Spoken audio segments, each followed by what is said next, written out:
स्वागत है आज आपका हिंदी व्याकरण की इस क्लास में। आज हम लोग चर्चा करेंगे क्रिया प्रकरण की। क्रिया का शुरुआत करें इसके पहले दो लाइन। जो करने या होने का मित्रों बोध कराए, सुनो वाक्य में ऐसे सारे शब्द क्रिया कहलाए। फिर से, जो करने या होने का मित्रों बोध कराए, सुनो वाक्य में ऐसे सारे शब्द क्रिया कहलाए।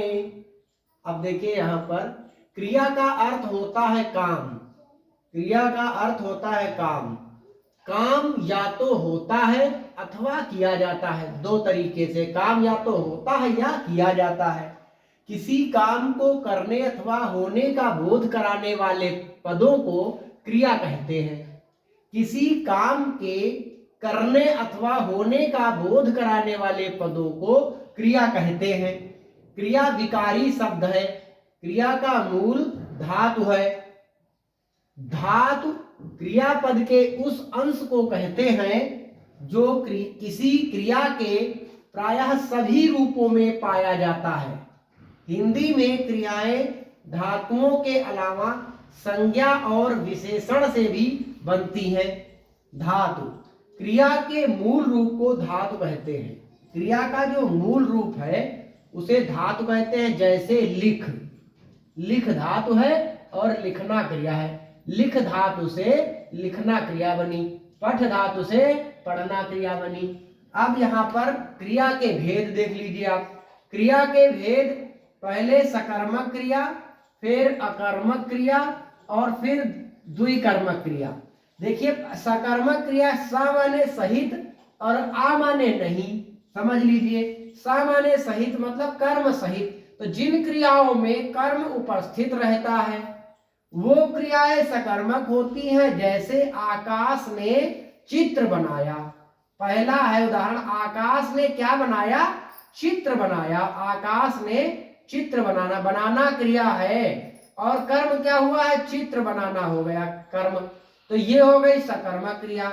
मैंने पुस्तक पढ़ी, मैंने पढ़ना हो गई क्रिया और कर्म हो गया पुस्तक। यहाँ पर तो मैंने पुस्तक पढ़ी। तुमने पानी पिया, पीना हो गई, पीना क्रिया हो गई और पानी हो गया इसमें कर्म। तो तुमने पानी पिया। अब अकर्मक आ माने नहीं, जिन क्रियाओं में कर्म अनुपस्थित रहता है, जैसे नीरज सो गया। अब देखिए यहाँ कोई कर्म नहीं, केवल क्रिया हुई है। नीरज क्या है? सोना क्रिया है। नीरज सो रहा है। देख लीजिए, नीरज सो रहा है। फिर लड़की हंस रही है, तो यहाँ सोना क्रिया हो रही है और यहाँ हंसना क्रिया हो रही है।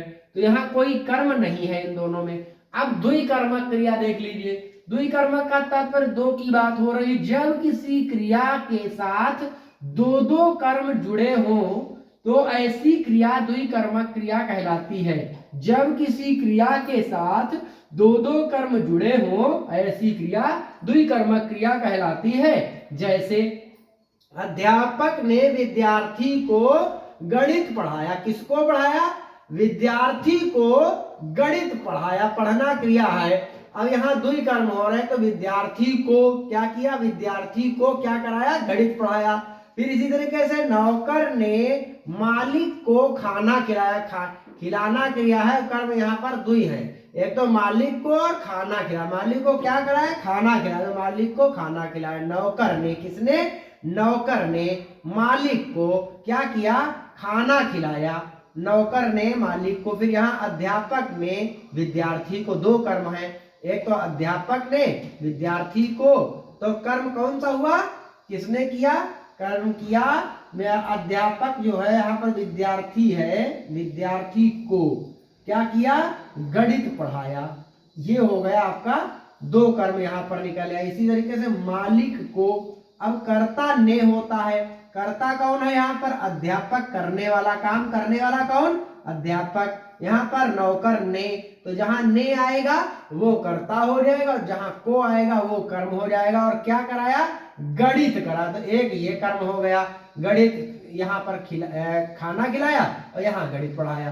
तो इस तरीके से हम देख सकते हैं जहां पर दो कर्म होंगे वहां पर द्विकर्मक, और जहां पर ये सकर्मक कर्म सहित, और जहां कर्म नहीं हो अकर्मक है।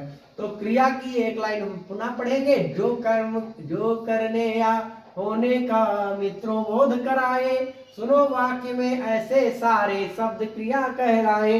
तो यहाँ हम समझ सकते हैं पूरा ये समरी इसकी ये है कि कोई भी काम जो हो रहा है, जो काम हो रहा है या किया जा रहा है, मैं यहाँ पर अभी क्या कर रहा हूँ, पढ़ा रहा हूँ, आप क्या कर रहे हैं, पढ़ रहे हैं। तो यहाँ पढ़ाना क्रिया और पढ़ना क्रिया दो क्रियाएं हो रही हैं। आप कैसे पढ़ रहे हो, आप YouTube चैनल से पढ़ रहे हो, इस तरीके से आप किताब से पढ़ रहे हो। तो कर्म सहित का और अकर्मक यहाँ पर कोई कर्म नहीं हो रहा, हम पढ़ नहीं रहे, क्या रहे हैं, हम हंस रहे हैं, और हम क्या कर रहे हैं, हम सो रहे हैं। तो ये हो गए अकर्मक। और जहां पर कर्म सहित है, जहां पर कर्म हो रहा है कोई, हम क्या कर रहे हैं, हम पेन से लिख रहे हैं।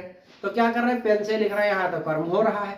इसी तरीके दो ही कर्मक हमने लिख करके क्या किया, लिख करके हमने पढ़ा, लिख करके पढ़ा, तो ये दो ही कर्म हो गए। इस तरीके से आप देख सकते हैं कि बहुत आसानी से क्रिया समझ सकते हैं। और क्रिया जो होती है, क्रिया का मूल जो शब्द होता है वो धातु होती है। जैसे पढ़ना क्रिया में क्या है, पठ धातु है, लिखना क्रिया में क्या है, धातु है, लिख धातु है। तो बस ये छोटी छोटी बातें हैं, कम शब्दों में ही हम लोग आराम से समझ सकते हैं, केवल समझने की बात है। एक दो बार वीडियो को दोबारा देख लीजिए, समझ में आ जाएगा। धन्यवाद।